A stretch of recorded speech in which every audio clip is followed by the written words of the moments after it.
terms of poke damage and wave clear, mas mauna sila. Again, similar to the theme Welcome frequency to ng Mobile first and second Legends. series. Paunahan mag-clear ng mid, paunahan magpunta at manggulo ng jungle ng kalaban. At ito na nga, Game 1 between Onyx and TLPH. Carl TZ versus King Kong. Medyo hindi natin nabanggit nung na-distract kasi tayo sa Ohib Kelra matchup eh. Pero meron din palang Carl versus King Kong, The Beast versus The Goat. Iba ang tapatan talaga ng dalawang jungle na yan. Pero ito, same story kasi, Suyo versus Joy. And lagi natin nakikita na paminsan lamang ang isang Joy, paminsan naman ay lamang ang isang Suyo. Pero I think isa sa mga kailangan tutukan dito ay yung power spike ng isang Selena na kapag nag-level 2 may Abyssal Arrow and Trap, pwede na kagad pumatay ito eh. Oo. And alam na alam mo yan dahil isa ka rin ng mga Selena user talaga. Di naman, All di the naman. All the Selena users know gaano kasakit yung triple dash ba yun o double dash? Triple dash. Triple dash na. And naka-lethal ignition din si Super Friends in the Selena. So definitely, yung burst damage na meron siya and yung DPS because of that burst ay mararamdaman ng kalaban and magsascale yun as the game progresses. No, I want to remember as well yung isa sa mga pinakaunang seasons ni Super Friends with Onyx Philippines noon. Selena din ang kanyang ibinibida na pick. At siguro isa siya sa mga talagang sumobrang saya nung bumalik nga itong Selena sa ating meta. In fact, I think Super Friends was one of the first na talagang naglabas ng Selena during our recent international tournaments as well. Oo nga, nung kaka-buff lang nitong Selena na ito. Actually, nag-try din naman si Few. Sila ni Few, sila ni Few. But then again, ay hindi naman naging super effective yun. Pero nakikita natin and ito yung nagiging basihan ngayon ng mga gumagamit ng Selena kung paano ba gumalaw itong si Super Prince. Ito, Turtle niluluto na ng TLPH pero si Brusco ngayon ay nasa mukha na ni Card.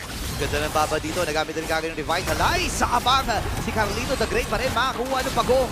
Si Bruce naman ang magiging target ngayon, binawasiwas na with combo pero dito mama. May diversion play din na gagawin and si Sanji ay narito na. Inabutan pa nung dispersion play. At ngayon naman si Super Prince kaya umatras pero si Sanji ay may ipit, wala siyang pantakas. Hindi tumama yung pana, grabe naman. 2 minutes pa lang, patpakan na kagad. Layo mo si Kirk. Pero mabubuhay pa rin. Ito talaga, micro agad. Alam ng parehas na kung pindutan lang ang tanong, lahat ng pwedeng pangalan dito ay pwedeng isagot. Lahat ng mga spells, lahat ng mga skills nilabas na. That was a very risky play coming from Sanji. And with that, na-equalize lang ng Onyx Philippines yung nakuhang turtle ng TLPH kasi dalawa ang napatay nila. Uy, wait lang kasi may bakbakan din! Oyabak ay kinatay dito ng Team Liquid Philippines. Yun talaga yung parang malabalibol combo eh, no? Oh, Sibat bato. ng JP, Spinike. tapos Spinike ni Carl TC. Ayan na siya. Okay na? Naka-flicker, pre. 2 minuto pa aantayin ni Kelra yan. At manganganib siya kasi pwede siyang tambayan ni JP dito eh. Oh, ito rin yung nakakainis if you're up against a Johead pero mukhang na-freezan pa siya ni Oheb. This is not looking good para dito kay Kelra. Pero maganda naman ay meron siyang Death Sonata na pwede ding pang CS ng malayuan. And ang kinagandahan ng ginawa na yun ni JP ay may unstoppable force siya. So kahit wala siyang flicker, kaya niyang mag-set against Kelra na now wala na ding flicker. Oo, 25 seconds bago lumabas ang pangalawang pagong. Matapos ang pinakauna nating pagong na naging malaking team fight din. Medyo may expectations na ako ng second turtle fight natin. 50-50? At mukhang yan din ang expectations ng ating community prediction na 50-50 talaga ang labang ito. World Champions versus Dark Horse. Oy, nagamit kagad yung Glorious Pathway mula kay Brusco. Kalahating si Super Prince dito. 3 seconds para sa ikalawang pagong ng laban. Pero may beacon sila dito. Gusto ko yung huminga ka bigla ng malalim nung nakita mong may, may posibilidad na tumama yung pana. Pero mukhang walang laban na magaganap dito para sa second turtle. That's gonna be going to the hands of TLPH. 1,000 na ang lamang ng Team Liquid. Tingnan natin yung team equipment mula sa Infinix. Auntie, ano ba pwedeng pansinin dito? Well, ngayon mapapansin natin lamang talaga si Oheb in terms of gold, has claws. Meanwhile, si Kelra ay may Hunter Strike pa lang din naman. Pero gusto ko lang din pansinin, no, na may gagawing play atang TLPH dito sa top. Oo, pero mukhang expected din ito ng Onyx Philippines. Madami din silang pinadala at kaya nag-back off na rin ang TLPH. mukhang yung early game na nabanggit mo kanina, Auntie, na yung kalamangan ng TLPH ay nagkakatotoo. Ngayon, pag-usapan natin yung mid to late game. Kailan ba talaga yung oras na inaantay ng Onyx para pumalag dito? I think kailangan lang nilang i-funnel ng sobra si Kelra kasi siya yung magiging primary source of damage nila. And mag-intay na tumama yung mga Abyssal Arrow coming from Super Friends. Maybe when Kelra already has the Sky Piercers as the second item, yun na yung time for them to go.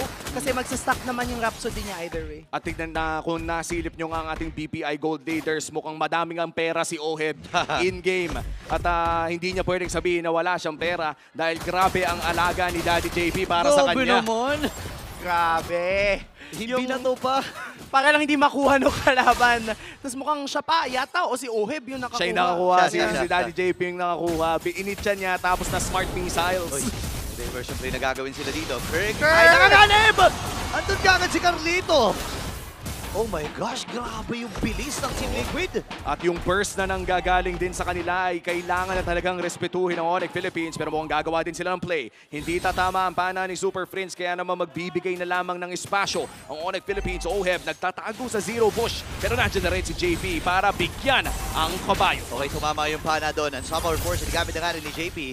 Nakatapak din si King Kong. Igugo nga ba niya to? Hindi tumama yung pana para dito kay Super Friends.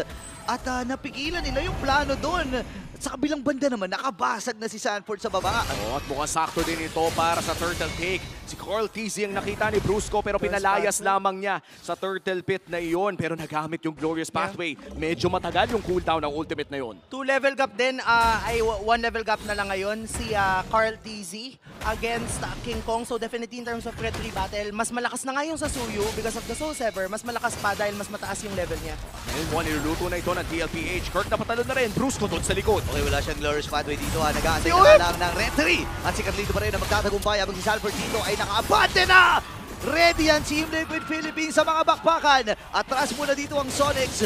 And si Oheb parang naalarma din pero go lang siya muna dun sa may bandang itaas. At diretso sila sa may tore. Ngayon hindi pa patatapos ito kasi si King Kong naghahanap din ng magiging target. Oh no! Ibinato si Super Friends sa may bandang likod. And King Kong ay mamamatay sa kamay ng The Goat. Tumama ang lahat. Grabe yung mga microan dito pero nakakalamang ang TLPH ngayon. 4,000. Medyo nahihirapan si Super Prince na pumasok. Tumatama yung pana pero hindi pwedeng pasukin. Kasi laging magkakasama yung mga miyembro ng TLPH. It's always been JP, Carl TZ, and Sanji. Walang naiiwang mag-isa. And I think si Sanji at this point ay nakabuild din ng tough boots. So ibig sabihin, kapag tumama sa kanya yung Abyssal Arrow, magiging mas mabilis yung kanyang pagka-less stun because of the tough boots. Pero mo, 5 tough boots ang ating nakikita sa TLPH. Kumbaga, kung may bumili sila ng sapatos ay pare-parehas pa ang tatak. At mukhang si JP na ang haharap para sa TLPH. 4 ang pinadala ng Onyx at pinasok lang ng parang ganun. Naku, winasiwas din habang si Kera ay namatay na kagad. Save it, Brusco! 2 ang napatumba ng Team Liquid Philippines. Nagamit na rin yung ultimate, which is yung electrifying leads mula dito kay King Kong. Dugo siya dun sa may pagong, si Purple rather. And si JP nakaantabay na naman. Ayaw talaga pa-farmin. Ito si King Kong. Grabe, the Apex Predator with the Flicker Beast Mode. 3 ata, 2 yung nawasiwas niya pabalik. And that's how you play the Lucas, Auntie. Oo nga tama. Kasi yung pagkaka-flicker niya, yung displacement talaga ng Lucas, yung isa sa pinakamagandang traits na meron to. Kung babalikan natin ang ating replay, this is the play set up by Sanford. Tapos doon sa totoong mapa yata ay magkakaroon ng puksaan. Pero yung pagkakatulak niya sa 3 miyembro, tapos initsa pa ni JP yung isa, yun yung nag-ensure na makakapanalo sila sa clash na yun, papupush pa nila yung middle lane. Oo, at mukhang makukuha pa nga ata ng TLPH ang unang Lord ng larong ito. 3 turtles sila Lord at mukhang magko-contest ba nga ba ang Onyx? Flicker out, hindi sapat! Binato si Kurt dito habang nagamit niya yung kanyang vengeance. Pero hindi na muna lalaban dito ang Onyx Philippines. Alam nila na hindi sapat yung kanilang kits. Men, 7K yung gold lead na yan, di ba? Hindi ko nga alam kung saan nanggaling to, Auntie. Total, nandito ka na rin naman. Saan pa nanggagaling yung 7K gold lead na to? I think from all the objectives taken by TLPH, 3 turtle, 1 Lord at 4 na Torre compared to the 1 turret na nakuha ng Onyx Philippines. And idagdag mo pa doon na may madaming kills right now ang TLPH compared to Onyx. Kasi nga, nga, again, hindi sila makahanap ng opening kahit tumatama yung mga Abyssal Arrow coming from Super Friends. Dito na rin talaga yung mahirap magsilina. Even if napakagaling mong magpana, even if nakikita mo with the Abyssal Traps, Conditional talaga. kung hindi mo makakagat, ang laking portion ng bawas mong nawawala. Kaya Diversion. naman na naghihirapan ngayon ang Onyx Philippines. Kailangan nilang dumepensa mula sa Lord Push na ito. This is just a level 1 Lord. Kaya medyo madali pang dumepensa. Huwag lang makakapitas si JP. Pero mababasag ata at puputok yung Holy Blessing dun sa may bandang ibaba. Ready si JP. Available, hindi naman available kanyang flicker dito pero unahan na ni Brusco. Ngayon nakakaltukan si Sanji. The dispersion rotation ay iniiwasan din ng Onyx Philippines. Habang si Sanford dito ay nag-transform na into a beast. Hindi tama na naman yung sipa pero papasok na with that flash combo. Walang tinamaan. Pero matagumpay ang pagdepensa dito ng Onyx. Oo, mukhang walang makukuha inhibitor turret ang side ng TLPH pero I would call that mission successful pa rin kasi lumobo yung gold lead. Yan, nasakit na din ng mga bola coming from OHEB. At this point in time, ang kailangan magawa ng Onyx Philippines ay makahanap sila ng opening na isolated member ng TLPH. Usually at this point in time, that's gonna be either Sanford or Carl TV. Ang problem is, si JP laging malalim yung hawak ng bush. Oo nga, kung nasilip nyo nga ang BPI gold leader natin, si Carl TZ na ngayon ang nangunguna. Second na si Oheb. Mukhang ang pera ay napunta sa pocket ni Carl Tusok. 3-0-3 already in this game. 90% ang kills Ayan na kasama si siya. JP. Okay yun. Sub-over force yung nagamit. Yun lang ang lalim niya pero naibato din!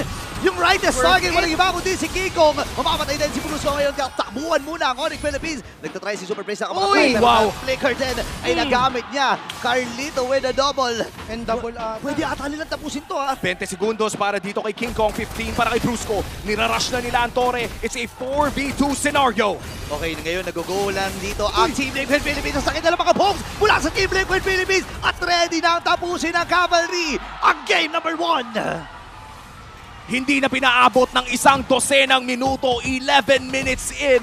Tinapos ng TLPH ang Game 1. In what an opener up against the world champions.